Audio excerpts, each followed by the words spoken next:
ये बड़ा इंपॉर्टेंट है। एक बच्चा पूछ रहा था कि सर सिलेक्शन कैसे ले, ठीक है। गुरुकुल में भी आज इसी बात पे डिस्कशन हो रहा था बच्चों से सुबह में कि सर सिलेक्शन ले तो कैसे ले, और बच्चे कितने हैं, ठीक है, दिन हमारे पास कितने बचे हुए हैं जरा देखो। तो मैं अगर मोटा मोटी हिसाब लगाऊं तो फरवरी, मार्च और अप्रैल में पेपर है, यानी अगर मानो हमारे पास 90 दिन है तो इस 90 दिन में सिलेक्शन कैसे लिया जाए। सबसे महत्वपूर्ण बात कि 90 दिन में सिलेक्शन कैसे लिया जाए, ठीक है, दिख रहा है ना, 90 डेज में सिलेक्शन कैसे ले। और ये आ जाता है लाइफ में अभी सबसे बड़ा क्वेश्चन मार्क, क्योंकि जैसे आप सीजीएल लोगे, सीजीएल चलेगा कम से कम 15-20 दिन, और 15-20 दिन के बाद जो है आपको सीजीएल का सीजीएल के नोटिफिकेशन के तुरंत बाद, पेपर के तुरंत बाद जो है आपका सीएचएसएल का पेपर आ जाएगा। अब जब कहानी ऐसी होगी तो उस केस में आपके पास टोटल बचते हैं सिर्फ और सिर्फ ये 90 डेज। कुछ मुद्दे की बात हम आपको बताने वाले हैं, ठीक है, कुछ मुद्दे की बात हम आपको बताने वाले हैं, और वो मुद्दे की बात क्या है आप बड़े ध्यान से समझिएगा। थोड़ी सी हो सकता है कि आपको बातें मेरी कड़वी लग जाए, और हो सकता है थोड़ी सी बातें आपको जो है मीठी लग जाए, लेकिन जो भी बात होगी वो सिर्फ सच्चाई के ऊपर होगा। जितनी भी लाइन्स होगी वो सभी की सभी ट्रू लाइन्स होगी, और ये ट्रू लाइन्स में आपको थोड़ा सा फोकस करना है, ठीक है। जैसा कि मैं हमेशा कहता हूं कि पढ़ाई के साथ साथ इन सभी बातों का भी ध्यान रखना बहुत जरूरी है। देखो क्या होता है कि अक्सर जो है ना, अगर मानो कि एक तरीके से आप लोगों को एक लाइफ का मैं केस बताता हूं, बड़ा सिंपल सा केस बताता हूं, ठीक है। जैसे मानो कि ये अपने लाइफ की छोटी सी एक स्टोरी डिस्कस करता हूं कि मैं था और मेरा एक रूममेट था जिसका नाम था आशीष। हम 12th में जब पढ़ाई किया करते थे तो आशीष की कहानी कुछ ऐसी होती थी ना कि उसको लग्जरी चीजें काफी ज्यादा पसंद होती थी, ठीक है। लग्जरी चीजों का मतलब क्या हो गया कि जैसे अगर मानो कि रोड पे वो चल रहा है, पॉश की गाड़ी दिख गई, बीएमडब्ल्यू की गाड़ी दिख गई, तो आशीष हवा हवा एकदम हो जाएगा, ठीक है। हम फिर जी में गए थे एक दिन डेमो क्लास लेने की, भैया इंजीनियरिंग करेंगे, तो फिर जी में गए वहां पर पढ़ने, तो पता चला कि वो टीचर की पैंट देख रहा है, शर्ट देख रहा है कि किस ब्रांड की, अरे भाई देखना एलन सॉली का पैंट पहना उन्होंने, एरो की जींस पहनी है, इस तरीके से करके। मुझे इन चीजों से खास फर्क नहीं पड़ता था, लेकिन हाँ उसको बहुत ज्यादा फर्क पड़ता था, हमेशा वो ब्रांड के चक्कर में रहेगा, अरे मोबाइल देखो आईफोन है। तो मैंने एक चीज उसके लाइफ से नोटिस किया, मैंने एक नोटिस किया ना कि मुझे भी मतलब हमारे मेरे और उसके आसपास में ही वो चीजें मौजूद हैं, लेकिन उसी को वो चीजें क्यों दिखती हैं, ठीक है। तो फिर इसका आंसर मुझे जाकर मिला एक दिन जब मेरे साथ ऐसी घटना हुई। उदाहरण के तौर पे जैसे मानो कि मेरे मन में एक टाइम था कि यार ये जो गाड़ी है ना, मतलब फॉर्च्यूनर, ठीक है, बहुत अच्छी गाड़ी है, और मैं बड़ा होऊंगा ना तो इस फॉर्च्यूनर को जरूर एक दिन मैं खरीदूंगा। तो अब क्या होता है कि जब मैं रोड पे निकलता हूं ना तो रोड पे हजारों गाड़ियां चल रही होती हैं, पोर्श भी है, बीएमडब्ल्यू भी है, फॉर्च्यूनर भी है, स्कॉर्पियो भी है, इनोवा भी है, लेकिन मेरी आंखें सिर्फ और सिर्फ नोटिस करती हैं तो फॉर्च्यूनर को करती हैं। तो इसी तरीके से जब आप अपने सोसाइटी में निकलते हैं, जैसे मानो कि लड़कियां हैं, अगर उनको काफी चीजें फैशनेबल, कोई एक लड़की ऐसी है जिसको यार एक तरह की पर्टिकुलर जींस पसंद है, तो वो जब मार्केट में निकलेगी ना तो उसको उसी तरह की लड़कियों पर नजर होगा कि हाँ यार इसने ये वाली पहनी है, देखो कितना ट्रेंडिंग में है। कोई लड़का है अगर मानो उसको कैप पहनना पसंद है और मार्केट में निकला, सिर्फ 3 से 4 लोग ही मिले, लेकिन उसकी नजरों में ऐसा लगता है ना यार ये कैप बड़ा ट्रेंडिंग में है। जिसको मोबाइल का शौक है, मेट्रो में जा रहा है, बस में जा रहा है, दूसरे के हाथ में मोबाइल देख लिया तो लगेगा अरे यार ये मोबाइल मतलब सही है यार, यही चीजें चाहिए हमें। मतलब दुनिया में हमारे आसपास हर चीजें मौजूद हैं, लेकिन हमारी आंखें सिर्फ वही देख पाती हैं जो हमारा दिमाग चाहता है, ठीक है। अगर बात करेंगे, आप रोड पे निकलेंगे, आपको आईफोन भी दिखेगा, आपको जींस भी दिखेगा, आपको गाड़ी भी दिखेगी, आपको सब कुछ दिखेगा, लेकिन आप फेवर उसको ज्यादा देंगे जिसको आप ज्यादा पसंद करते हैं, और ये एक साइकोलॉजिकल फैक्ट है। तो यही कहानी कुछ हमारे साथ भी है। अब बात करते हैं अगर इस 90 दिनों में ना, तो ये 90 दिनों में अगर आप पूर्ण तरीके से अपने आप को एक योगी बनकर पूरा का पूरा सीजीएल के लिए डिवोट करेंगे तो शायद आपका सीजीएल हो भी जाए, ठीक है। लेकिन अगर मन में थोड़ा बहुत इधर उधर है कि थोड़ा सा उस एग्जाम की तैयारी कर लिए, थोड़ा सा उस एग्जाम की तैयारी कर लिए, थोड़ा सा इधर की बातें सुन लेते हैं, थोड़ा सा मूवी आया है भैया पुष्पा तो देख लेते हैं, झुकेगा नहीं साला एकदम डायलॉग मारेंगे पूरा, तो इसे काम नहीं चलने वाला है। सीधी सी बात बोले, इसलिए मैंने कहा मेरी बात मीठी भी लग सकती है, मेरी बात कड़वी भी लग सकती है। तो जो इंपॉर्टेंट है वो क्या है, ये 90 डेज की स्ट्रेटजी क्या है। बेकार है कहीं पर स्ट्रेटजी सर्च करना, बेकार है सारी बातें। सिंपल 3 सफलता के मूल मंत्र होंगे, वो होगा पहला क्या, मैं अगर बताऊं तो सबसे पहले आप अपने सिलेबस को पूरा करो, ये बात आप अपने मन में डाल लो, ठीक है। एग्जाम्पल के तौर पे अभी कुछ देर पहले एक स्टूडेंट का कॉल आया था, उन्होंने कहा कि सर मॉक में दे रही हूँ, डेली के डेली मॉक दे रही हूँ, और स्कोर मेरा 105 110 आ रहा है।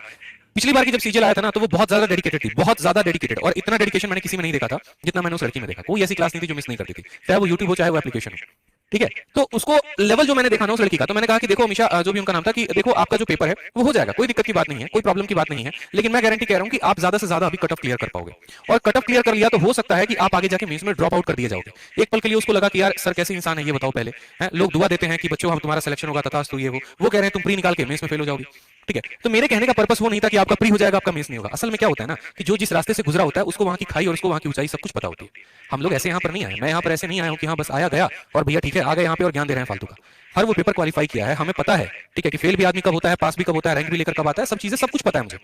मुझे ये भी पता है किसी बच्चे को देख के मैं बता सकता हूँ कि उसका सिलेक्शन कब होगा, कितने टाइम में होगा, कितने मंथ में होगा, जिस हिसाब से उसकी तैयारी है। बात करते करते सब कुछ पता लग जाता है। मैंने कहा कि देख लेना आपका इस बार का तो प्री मुश्किल है, लेकिन अगली बार अगर यही कंसिस्टेंसी लगी रही ना तो अगली बार के प्री तक आते आते आप अपने घर में एक बढ़िया सा गवर्नमेंट जॉब घर वालों को दे दोगे, ये मेरा पर्सनल गारंटी है आपको, ठीक है। रीजन क्या होता है दोस्त कि आप लोग हमेशा एक बात को जिया करो, अपने जिंदगी में डाल लिया करो कि आप बन रहे हो, सिंपल सा बात है, इंस्पेक्टर। आप यहाँ पर चपरासी नहीं बन रहे, आप सीजीएल से इंस्पेक्टर बन रहे हो, और अगर आप इंस्पेक्टर बन रहे हो ना तो आपको मेहनत भी उस तरीके का करना पड़ेगा इन 90 दिनों में। आपको मेहनत भी उस तरीके का करना पड़ेगा, आपको मैथ्स में भी उतनी ही एफर्ट डालने पड़ेंगे, इंग्लिश में ही उतनी ही एफर्ट डालना पड़ेगा, रीजनिंग में ही उतनी ही एफर्ट डालने पड़ेंगे, जीएस में भी उतनी। आप क्या सोचोगे कि सर एक काम करो ना, बताइए ना सर कोई छोटा सा वीडियो जिससे ज्योमेट्री कंप्लीट हो जाए। सर जीके का हम क्विज लगा रहे हैं, घटना चक्र लगा रहे हैं, स्पीडी लगा रहे हैं, कुछ सवाल सही होते हैं कुछ सवाल गलत होते हैं, सर सिलेक्शन तो हो जाएगा ना। आप मेरे भाई, मेरे दोस्त, मेरे प्यारे भाई, आप सिंपल बता दो, अगर मैं इतना करूं तो क्या मेरा सिलेक्शन हो जाएगा क्या? अगर मैं ही इतना करूं तो क्या मैं इंस्पेक्टर बन जाऊंगा? मैं भी उतना ही मेहनत करता हूं, आप भी उतनी ही मेहनत करते हो, तो चलो एक काम करते हैं ना, दोनों इंस्पेक्टर बन जाते। कैसे पॉसिबल है यार? 12 लाख की भीड़ है, जो जेन्युइन क्राउड है ना, 3 से 4 लाख की जेन्युइन क्राउड है। आप यहां पर पहले इनको तो बीट करो जो सबसे ज्यादा महारथी हैं, और इनको बीट करने के लिए क्या होगा, उस लेवल की मेहनत करनी पड़ेगी। और उस लेवल की मेहनत सिर्फ मैथ में नहीं करनी पड़ेगी, हर सब्जेक्ट में उतना ही इनपुट डालना पड़ेगा, तो जाकर आप अपने आप को ढंग का प्रिपेयर कर पाएंगे, अपने आप को उस लेवल तक पहुंचा पाएंगे। और जिस दिन आप उस लेवल तक अपने आप पहुंचा लिए ना, फिर आप 30 डेज स्ट्रेटजी 60 डेज स्ट्रेटजी नहीं ढूंढोगे, सीधा का सीधा आपके हाथ में सिलेक्शन ही आएगा। जेन्युइन चीजों पे काम करिए, उल्टी सीधी चीजों पे मत भागिए। ठीक है कि हम 10 दिन की स्ट्रेटजी देख लेते हैं, 30 दिन की स्ट्रेटजी देख लेते हैं, या ऐसे पढ़ लेते हैं। आपको डेडिकेटेड होना पड़ेगा सर। मैं आपको हर दिन पहले क्यों कहता हूं सर, मैं आपको 30 दिन पहले, ये 3 महीने पहले मैं आपको क्यों बात बता रहा हूं कि अगर अभी से भी आपकी जो तीसरी आंख है जो पीछे सो रही है, अगर अभी से भी वो जग जाती है, तो आप प्रॉपर तरीके से अपना शेड्यूल बना लेंगे, प्रॉपर तरीके से वोकैबुलरी पढ़ेंगे, प्रॉपर तरीके से ग्रामर की प्रैक्टिस करेंगे, प्रॉपर तरीके से मैथ्स की हर वो पॉइंट, हर वो फॉर्मूले पर आप काम करेंगे। आपका अगर एडवांस वीक है तो ऐसा नहीं है कि पेपर के 10 दिन पहले अलजेब्रा उठा रहे हैं, आप अभी से ही पढ़ना शुरू कर देंगे। तो हर उस मुद्दे पर काम करिए, बहुत जरूरी है आपके लिए। ठीक है, बहुत ज्यादा जरूरी है। आपको तीन मंत्र पर काम करना है। सबसे पहले तो आपको अपने सिलेबस पर ध्यान देना है। ठीक है, आप एक काम करो, सबसे बढ़िया बात बता रहा हूं, ठीक है, सबसे बढ़िया बात जो आपको कोई नहीं बताएगा, आप एक अपना पन्ना लो, एक ऐसा पेपर लो, जो मैं हमेशा करता था। ठीक है, जो पर्सनली मेरा अपना प्लान होता था। मैंने यहाँ पर क्या किया कि मैंने यहाँ पर 90 डेज का प्लान लिख दिया, और ये 90 डेज के प्लान में मैंने क्या मेंशन कर दिया, ये 90 डेज के प्लान में मैंने पॉइंट नंबर 1 मेंशन कर दिया कि भाई मुझे मैथ में फलाना फलाना फलाना फलाना टॉपिक्स खत्म करने हैं, ये मेरे टॉपिक्स हो जाएंगे, और यहाँ पर ये मेरी बुक लिस्ट हो जाएगी। ठीक है, और साथ में मैं उसको एक टाइम भी दे देता था कि एवरेज ऑन एन एवरेज मुझे 5 दिन के अंदर, 10 दिन के अंदर मुझे एक चैप्टर को खत्म कर देना है। उसी तरीके से इंग्लिश में भी हम अपना टाइम लिस्ट बना लेते हैं कि इंग्लिश में मुझे जो है यहाँ पर ग्रामर हो गया, वोकैब हो गया, इस तरीके से मुझे सभी चीजों को खत्म करना है। ठीक है, ग्रामर में मुझे यहाँ पर 8 टॉपिक है, बस मुझे इन्हीं के ऊपर मेहनत करनी है, और वोकैबुलरी में सिर्फ एक बुक है, मानो नीतू सिंह हो गई तो नीतू सिंह हो गई, ऑनलाइन मेंटर हो गया तो ऑनलाइन मेंटर हो गया, जो भी हो गया मुझे यहाँ पर इनको खत्म करना है। जीएस में मेरे माइंड में हमेशा फिक्स होता था कि अगर मैं ऑब्जेक्टिव के सहारे रहूंगा तो एक दिन गंदा फंसने वाला हूं। ठीक है, तो मैं कभी ऑब्जेक्टिव का सहारा लेता ही नहीं था। हमेशा मेरे मन में ये होता था कि एक काम करो, सबसे पहले जीएस के लिए तुम सब्जेक्टिव पढ़ लो, सब्जेक्टिव एक बार गो थ्रू हो जाओ, कहां से हो जाओ, तो लूसेंट सबसे बढ़िया किताब है वहां से हो जाओ, कोई और किताब है तो तुम वहां से हो जाओ सब्जेक्टिव, और उसके बाद वहां पर बैठ के तब ऑब्जेक्टिव लगा लो, यानी सब्जेक्टिव और ऑब्जेक्टिव। इसके अलावा कुछ छोटे छोटे पर्चे भी बना लेता था मैं। पर्चे जानते हो, वो पर्चे नहीं जो एग्जाम में चीट करने के लिए लिए जाते थे। पर्चे का मतलब ऐसे हो गया जैसे फेमस दर्रे हो गए, फेमस पहाड़ हो गया, फेमस आपका पार्क हो गया, ठीक है, आपके बांध हो गए, ठीक है, भारत में पहला पुरुष हो गया, इस तरीके से कुछ स्लोगन्स हो गए, नारेज हो गए, इनके पर्चे बना लिए थे। कहीं कहीं से प्रिंट आउट निकलवा लिए थे जाके किसी वेबसाइट से, जैसे ग्रेडअप हो गया, वहां पर सबसे ज्यादा दिया होता है। ये पर्चे बनाने के बाद, ठीक है, तब इनको प्रॉपर तरीके से रिवाइज करना। मतलब अगर मैं इस पे हमला कर रहा हूं ना, तो एक दिशा से नहीं, टोटल मिलाकर 3-4 दिशा से हमला होती थी मेरी। ठीक है, एक मेरा हो जाता था कि इसके मिसलेनियस पे अटैक करूंगा, दूसरा मेरा ये हो जाता था इसके ऑब्जेक्टिव पर अटैक मारना है, तीसरा मेरा ये हो जाता था यहाँ पर कि करंट अफेयर पर भी जोड़ देना है। ठीक है, इस तरीके से हमला होगा। फिर उसके बाद हम आते थे रीजनिंग पे। अब रीजनिंग में क्या होता है, एक बच्चा जो है वो जीवन में इस बात के मिथ पे जीता है, भाई का तो तेरा रीजनिंग कंप्लीट है, ठीक है, मेरा तो रीजनिंग बहुत अच्छा है, 50 में 50 तो आ ही जाएंगे। और यकीन मानो उस भाई को भी ये पिछले साल पता नहीं उसकी आंखें कब देखी होंगी, स्कोर 50/50 नहीं आता दोस्त। जिंदा आदमी इस उम्मीद में रहता है कि रीजनिंग अच्छा है और रीजनिंग में 50 में 50 आ जाएगा, बट नहीं आता है। क्यों नहीं आता है? क्योंकि देखो, अगर कोई चीज नहीं आती है ना, तो गुरूर नहीं करना उस चीज का। ठीक है, घमंड नहीं करना है कि रीजनिंग आती है। हो सकता है कभी आप किसी दिन में उस घमंड के लपेटे में आ जाओ। उससे बढ़िया ये है कि आप उसको कॉन्स्टेंटली मेहनत करते रहो। करना दोस्त, एटीट्यूड जरूर दिखाना, गुरूर जरूर दिखाना, लेकिन जिस दिन हाथ में ज्वाइनिंग होगी उस दिन दिखाना, उस दिन शोभा भी देगा। अभी तो आपकी सीखने की उम्र है। अभी एक काम क्या करो कि रीजनिंग में जैसे मानो अगर कोई टॉपिक नहीं आता, आप उसको पूरा का पूरा पढ़ो प्रॉपर तरीके से, और अगर नहीं आता तो प्रैक्टिस करो। ज्यादा से ज्यादा मेरा मानना है कि अभी प्रैक्टिस के ऊपर जोर दो, उन सवालों के ऊपर जो सबसे ज्यादा कैलकुलेटिव है, ठीक है, जो नए पैटर्न के ऊपर पूछे गए हैं। कहीं से भी प्रैक्टिस करते हो, रीजनिंग की जो बुक है हमारी विक्रमजीत सर की, आप उससे प्रैक्टिस कर सकते हो। बहुत जबरदस्त बुक उन्होंने बना रखी है। ठीक है, तो इस तरीके से आप यहाँ पर पूरा एक प्रॉपर 90 डेज का प्लान बना लो। उस 90 डेज के प्लान में आप हर सब्जेक्ट को टारगेट कर रहे हो, आप वोकैब को भी टारगेट कर रहे हो, आप करंट अफेयर को भी टारगेट कर रहे हो, आप रीजनिंग को टारगेट कर रहे हो, मैथ को कर रहे हो, इंग्लिश को कर रहे हो। तो इस तरीके से एक 90 डेज प्लान अपने आपने कॉपी में बना लिया, सारी बातें आपने नोट डाउन कर ली। उसके बाद क्या होता था, मैं यहाँ पर डेज के प्लान बनाता था। डेज में जैसे मानो 1 हो गया, 2 हो गया, 3 हो गया, 4 हो गया, इस तरीके से करके पूरे 90 दिन का प्लान बना लिया। जैसे जैसे मेरा दिन बीतता था ना, मैं उसको ऐसे काटना शुरू करूंगा। अरे यार, इतने दिन बीत गए, इतने दिन बीत गए, इतने दिन बीत गए। वो क्या होता है, साइकोलॉजिकल प्रेशर बनाता है माइंड के ऊपर, और हमें बार बार एक रिमाइंडर देते रहता है कि देखो इतने ही दिन बच गए हैं, अब नहीं पढ़ोगे तो कब पढ़ोगे, इतने ही दिन बच गए, अब नहीं पढ़ोगे तो कब पढ़ोगे। क्योंकि आज का समय ऐसा है ना, बेशक कोई कितना कह ले कि यार मैं अपने आप में बहुत महान हूं, या फिर एक तरीके से मुझे किसी की गाइडेंस की जरूरत नहीं है। बेशक आपको किसी की गाइडेंस की जरूरत नहीं है, मैं आपकी 100 बातें एग्री करता हूं, लेकिन हाँ, आज के टाइम में आपको अपने आप पे ही प्रेशर डालने की बहुत जरूरत है। और वो जरूरत करता है आपका ये टाइमर, वो जरूरत करता है आपका ये शेड्यूल। जब आपके सामने लिखा हुआ होगा ना पन्ने के ऊपर, इतनी चीजें पढ़नी है, तो दिमाग को लोड पड़ेगा भाई, आंखों से दिखेगा, अरे तेरे को तो इतना कवर करना है पेपर के पहले, और तू 4 टॉपिक किए बैठा है, तेरे पास तो सिर्फ 90 दिन है, 20 दिन निकल गए, बचे 70 दिन, अब नहीं करेगा तो कब करेगा। तो ये डेली का डेली एक प्रेशर क्रिएट करते रहेगा आपके ऊपर। उस प्रेशर में शायद हो सकता है थोड़ा बहुत पढ़ाई कर भी लो, ठीक है, हो सकता है उस प्रेशर में आप एक पल के लिए ये भी सोच लो, यार आज है ना 2 चीजें मेरे सामने हैं, या तो एक मैं बैठ के 3 घंटे की मूवी देख लूं या वेब सीरीज देख लूं, या फिर हो सकता है कि मैं 3 घंटे में एक टॉपिक कंप्लीट कर लूं। अगर टॉपिक कंप्लीट हो गया तो यहां से उसको कट मार देंगे, और मूवी कंप्लीट हो गया तो यहां पर उसको कट मारने का कोई भी जगह नहीं है। इस तरीके से आप अपने आप को ढालो। ये 90 दिन बहुत जरूरी है, समझ में आ रहा है। और ये 90 दिन में जिसने काम नहीं किया ना, तो इसलिए मैंने कहा 3 पॉइंट है। पहला पॉइंट हो गया सिलेबस, दूसरा पॉइंट हो गया प्रॉपर स्ट्रैटेजी, ठीक है, और तीसरा हो गया प्रॉपर, एक बात को जान लो दोस्त, रिवीजन। रिवीजन का मतलब क्या हो गया कि जो आप सिलेबस को पढ़ रहे हो उसका रिवीजन करो, और साथ में मॉक टेस्ट लगाओ। ठीक है, अभी तो आपकी उम्र मॉक टेस्ट लगाने की भी नहीं हुई है। और बच्चे क्या सोचते हैं, बच्चे सोचते हैं सिलेक्शन हो जाएगा, प्री में तो हम ही पढ़ेंगे और कोई नहीं पढ़ेगा। अरे यार, बाहर ऐसे ऐसे लोग बैठे हैं ना जो 400-500 प्री का मॉक लगा के बैठे हैं, और उनका अभी स्टार्टिंग स्कोर ही है ना मॉक में 150-160 होता है। आपका स्टार्टिंग स्कोर अभी 100 110 होगा, आप अभी कट ऑफ के लिए जद्दोजहद कर रहे होगे, वो कट ऑफ क्लियर करके बैठे हैं, उनको मेंस के लिए क्वालिफाई करना है, वो 190 के लिए बीट कर रहे हैं। तो दो लोग हैं हमारे पास, एक वो जो 130 140 लाने के लिए मर रहा है, कट ऑफ क्लियर करने के लिए मर रहा है, दूसरा वो जिसके 130 140 तो अभी से ही बन रहे हैं, बस वो ये सोच रहा है कि किसी भी तरीके से 180 प्लस लेके आ जाऊं, मेंस में भी 180 190 लेके आ जाऊं और एक इंस्पेक्टर पोस्ट मिल जाए। यहीं पर दो लोग हैं, दोनों की सोच अलग अलग है। तो आप खुद यहां से तय कर लीजिए कि सिलेक्शन किसका होगा। ठीक है, सिलेक्शन किसका होगा। ये जो 110 नंबर आ रहे हैं, ऐसा नहीं है कि इनका सिलेक्शन नहीं होगा, इनका होगा, लेकिन तब जब वो 180 वाले के बराबर या उससे दोगुनी तीन गुनी मेहनत करेंगे तब हो सकता है। किस्मत साथ दे सकती है और नहीं भी दे सकती है, लेकिन जो मेहनत होती है ना वो हमेशा साथ देती है। जिंदगी में मैंने मेहनत किया है, ठीक है। जब खेत में मेरे पापा काम करते थे ना, तब मैं उनके साथ खेत में काम करता था। हाँ, तो मैं से फोड़े हो जाएंगे ना, लेकिन तब भी मैंने मेहनत करना नहीं छोड़ा।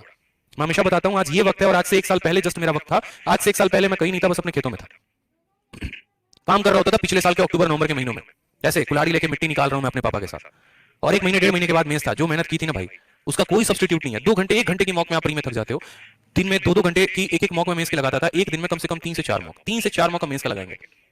जब दिल्ली आए, यहाँ पर एक लाइब्रेरी ज्वाइन किया, यहाँ पर जाके 3 से 4 मॉक डेली लगाते थे। वो भी ये देखकर कि आसपास का माहौल इतना है, अगर मैं इतनी मेहनत नहीं करूंगा तो मैं फेंका जाऊंगा कहीं दूर, मैं किसी कोने में पड़ा रहूंगा, ठीक है। मेरे हाथ में हमेशा बेरोजगारी रहेगी और कुछ नहीं होगा। 2-2 घंटे की 3-3 मॉक 4-4 मॉक, बस नीचे एक चाय की दुकान होती थी, एक मॉक दिया, इतना प्रेशर बन गया, जाके चाय पिया, फिर वापस आके फिर बैठ के मॉक। सुबह निकलते थे सूरज देखकर, रात को सूरज ढलने के बाद ही सीधा रात में 11-12 बजे आदमी निकल रहा है। बस वो 1 महीने अपने आप से प्रॉमिस कर लिया था कि ना लेफ्ट देखो ना राइट देखो, बस अपनी किताबों को देखो, अपने कंसेप्ट को देखो, बनाओ, पढ़ो कायदे से, वही तुम्हें जो है कामयाब बनाएगी, वही तुम्हें आगे लेके जाएगी। तो इस बात का ध्यान रखो, प्रॉपर तरीके से जो है पूरा एक अपना शेड्यूल बनाओ। आपकी कमजोरी, आपकी जो खासियत है वो सिर्फ आप जानते हो, आपके अलावा कोई नहीं जानता है। आपको पता है आपके वीक पॉइंट्स क्या हैं, आपको पता है अगर आपकी जीएस कमजोर है तो सर आप काम करिए ना उसके ऊपर, किसी और को थोड़ी लेकर आएंगे सर आप काम करवाने के लिए। भैया मेरा जीएस है तुम अच्छा करवा दो, ऐसे नहीं होगा सर, आप ही को ढूंढना पड़ेगा ना। आप या तो इंटरनेट पर ढूंढिए, या आप किसी किताब को पकड़िए, आप कहीं और पे पकड़िए, लेकिन हाँ जो भी है आप प्रॉपर तरीके से डिसाइड कर लीजिए, मेरा वीक पॉइंट है, मैं इसके ऊपर काम करूंगा, ठीक है। तुम्हारा वीक पॉइंट है, अगर मानो कि आपका वीक पॉइंट है जीएस की तरफ, तो आप जीएस के ऊपर ज्यादा फोकस करो। वोकैबुलरी है तो वोकैबुलरी के ऊपर ज्यादा फोकस करो। हर जगह अपने आप में अच्छा है, हर जगह अपने आप में बहुत बेहतरीन है। आप अपने घर से भी पढ़ाई कर सकते हैं, बाहर से भी पढ़ाई कर सकते हैं, कहीं से भी आप पढ़ाई कर सकते हैं, कोई परेशानी की बात नहीं, लेकिन बस पढ़ाई आपको करना है, ठीक है। कुछ सोशल डिस्ट्रैक्शंस हो जाते हैं जिसके ऊपर थोड़ा काम करो। अगर किसी चीज पे लगता है कि समय ज्यादा जा रहा है तो अपना प्रॉपर एक शेड्यूल बना लो कि इसको बस इतना ही लिमिटेड टाइम में देना है, इससे ज्यादा नहीं। चाहे मोबाइल पर किसी से बात करना हो गया, किसी के साथ घूमने जाना हो गया, ठीक है, या परिवार का कोई भी एक तरीके से काम हो गया, तो अभी कुछ देर के लिए होल्ड कर सकते हो, क्योंकि एक बार आप बेहतर हो गए ना, आने वाली आपकी जितनी भी पीढ़ी है ना वो मौज करेगी, मैं गारंटी दे रहा हूं। क्योंकि एक इंसान के ऊपर आज के टाइम में 3 जनरेशन का जो है रिस्पांसिबिलिटी होता है। अगर मैं हूं ना तो मेरे ऊपर मेरा खुद का रिस्पांसिबिलिटी है, जो मेरी अपनी जनरेशन होगी, जैसे मैं हो गया, मेरी वाइफ हो गई, ठीक है, मेरे भाई हो गए, मेरी बहन हो गए, वो हो गए। एक मेरा पिछला जनरेशन जैसे मेरे पापा हो गए, मेरी मम्मी हो गई, मेरे दादा हो गए, मेरे चाचा हो गए, वो ठीक। और एक मेरा आने वाला जनरेशन जैसे मेरा बेटा हो जाएगा, मेरी बेटी हो जाएगी, मेरे जो आने वाली पूरी की पूरी हायरार्की होगी। बेशक मैं बहुत अच्छे स्कूल से नहीं पढ़ा, मैं एक बात ये मानकर चलता हूं। पल के लिए हम कहते हैं ना कि यार मेरे पापा में समर्थ उतना नहीं था कि वो मुझे इतना पढ़ा पाए, ठीक है, उनके अंदर समर्थ नहीं था। मेरे पापा ने तो खैर पढ़ाया, बहुत पढ़ाया, अपनी रोजी रोटी मारकर मुझे पढ़ाया, इस बात के लिए मैं उनको हमेशा शुक्रगुजार हूं। बट एक एग्जांपल दे रहा हूं कि मानो लाइफ आपको आज सबसे बेस्ट रिसोर्स नहीं देती है, ठीक है, आपके पास उतने पैसे नहीं है कि आप शहर जाके पढ़ाई कर सको, ठीक, लेकिन आप तो अपने आप को इतना काबिल बना लो कि कल के दिन आपका बेटा आपसे ये बात ना बोले। आप बताओ, पहले आप अपने आप को उस काबिल नहीं बना रहे और फिर आपका बेटा भी वही एक्सक्यूज देगा जो आप एक्सक्यूज दे रहे हो। इससे बेहतर ये है कि आप उसके लिए एक बढ़िया सा प्लेटफॉर्म तैयार करके दो, और वो तब दोगे जब आप अगर अच्छे स्कूल में नहीं पढ़े। अगर आप उसको अच्छे स्कूल में पढ़ाने का सोचते हो, वो तब पॉसिबल है जब आप उस लेवल की मेहनत कर रहे हो, आप उसको कुछ गिफ्ट में दे रहे हो, एक तरीके से एक बोलते हैं ना विरासत में मिली है, तो ये आपकी कामयाबी से उसको विरासत में मिलेगा, और इसके लिए बस आपको मेहनत करनी पड़ेगी, ठीक है। समझ में आ गया बात, मन लगा के पढ़ो भाई, बस और कोई दिक्कत की बात ना है, ठीक है। बाकी चीजें सब साइड कर दो, पड़ोसी वड़ोसी की सब बातें साइड हो जाती हैं, कोई फर्क नहीं पड़ता, बस आप ढंग से अपने ऊपर मेहनत कर लो, ठीक, ताकि आने वाली पीढ़ी कम से कम बोल सके कि हाँ भाई साहब ये हमारे लिए कुछ छोड़ कर गए, कुछ अच्छा करके गए, देश के लिए भी कुछ अच्छा कर लोगे, ठीक। और छोटी छोटी चीजें है ना, छोटी छोटी चीजें पे आप काम करो यार। मैं आज यही बात हो रही थी मेरी अनिल सर से कि एक वो दिन था कि सर जब यहाँ पर व्हाइट बोर्ड लगा होता था, डिजिटल बोर्ड नहीं था सर, व्हाइट बोर्ड था, मार्कर से आते थे, पढ़ाते थे, 5 बच्चे 10 बच्चे लाइव देखा करते थे, 20 बच्चे लाइव देखा करते थे। सर हमने तो शुरुआत वहां से की है, हमें तो सर डूबने का डर ही नहीं है, क्योंकि हमने तो शुरुआत ही 0 से की है। आज 1000 बच्चे लाइव देखते हैं, कल हो सकता है 10,000 बच्चे लाइव देखेंगे, 1 लाख बच्चे भी लाइव देखेंगे, वो भी पलाएगा। तो जो व्यक्ति एकदम नीचे से शुरुआत करता है ना, उसको पता होता है यार कहां कहां पर ब्रेक थ्रू आएंगे, और डर नहीं लगता। फिर बस उसी तरीके से मेहनत करो। बेशक आपका स्कोर 60 आ रहा है, कोई परेशानी की बात नहीं, लेकिन ये 60 से जो है ना, 60 के बाद 60 पे ही नहीं रुकोगे, 70 आएगा, 80 आएगा, 90 आएगा, 100 आएगा, 190 भी आएगा। एक पल था जब मैं ये सोचा करता था कि यार जिस दिन मैं टॉप मारूंगा ना, पक्का मेरे जो पोस्टर हैं वो हर जगह पर लगेंगे, ठीक है। किसी पर्सन से मेरी एक दोस्त था, उससे लड़ाई हो गया था, तो मैंने सोचा था कि चल ठीक है यार कोई बात नहीं, अपना जो है जिस दिन टॉप मारूंगा इसके घर के सामने अपने पोस्टर लगाऊंगा। आज इतना है ना कि लोग खुद मेरी वीडियो देख रहे होते हैं, ठीक है, उनको पता है कि हाँ क्या है, ठीक है, बंदा चलो बहुत अच्छा है। किसी की कामयाबी फिक्स नहीं होती यार, कौन कहां जाकर कैसे हिट मार देगा किसी को पता नहीं होता है। बस मेहनत करते रहिए, भगवान देख रहे हैं आपकी मेहनत को, और वो जरूर आपको सफल इंसान बनाएंगे, बहुत अच्छा बनाएंगे। ये मैं मानता हूं, इस बात को मैं यकीन करता हूं, मैं इस बात पे, ठीक है, इस पे मैंने बिलीव किया। बस मेहनत का कोई भी तोड़ नहीं है। जब मैं 6th क्लास में था ना, तो 6th क्लास में मेरा स्कोर सबसे डाउन आता था, सबसे ज्यादा डाउन, ठीक है। मुझे मतलब एक तरीके से ऐसा हो गया था ना कि अपने आप में बहुत बेकार सा फील होना शुरू हो गया था। बाकी लोगों के स्कोर आ रहे हैं, टीचर भी मुझे उस तरीके से देख रहा है, मैं कितना भी बढ़िया प्रेजेंटेशन लेकर क्यों ना चला जाऊं अपने स्कूल में, एक टॉपर है उसका नाम पढ़े तो उसको 10 में 10 दे दिया जाएगा, और मेरा प्रेजेंटेशन को ऐसे फेंक देगा जैसे लागू की पता नहीं क्या उसमें कीड़े पड़े हुए हैं। बस उस पल की खुन्नस इतनी थी ना कि यार बस अब तो लाइफ में कुछ अच्छा करना है, कुछ भी हो लेकिन अच्छा करना है। जिस दिन जिंदगी में मौका मिल गया ना तो सबको जवाब देके दिखा दूंगा मैं। मौका मिला, दिल्ली आए, दिल्ली आकर तैयारी की, ढंग से तैयारी की, बहुत अच्छे अच्छे गुरुओं का मेरे ऊपर हाथ रहा, विक्रमजीत सर का हाथ रहा, एक राम सर उनका हाथ रहा, एक अनुराग सर उनका हाथ रहा, सबका आशीर्वाद रहा मेरे ऊपर।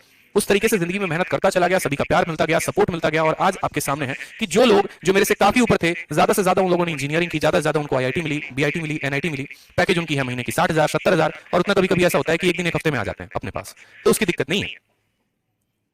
तो बस ये है, मैं कहना चाहता हूं कि जिंदगी में आपकी कामयाबी सर कहीं फिक्स नहीं है कि आप कहां जाएंगे, मेहनत करते रहिए, तोड़ आएगा। मैंने कहा ना, एक साल में लाइफ ऐसी बदली है कि एक साल पहले I was aspirant and right now I am educated and well educated on a well channel, सिर्फ आप लोगों की वजह से। और अभी तो जिंदगी में बहुत आगे बढ़ना है दोस्त। ये एक छोटे भाई की तरह मैं आपसे एक एक्सपीरियंस शेयर कर रहा हूं कि यार मैंने ये चीज खुद महसूस की है, आपको भी ये महसूस होगा, बस आप पढ़िए। देखो, किसी की सफलता की कहानी सुननी है ना, बड़ी अच्छी लगती है, बड़ा मजा आता है किसी की सुनने में।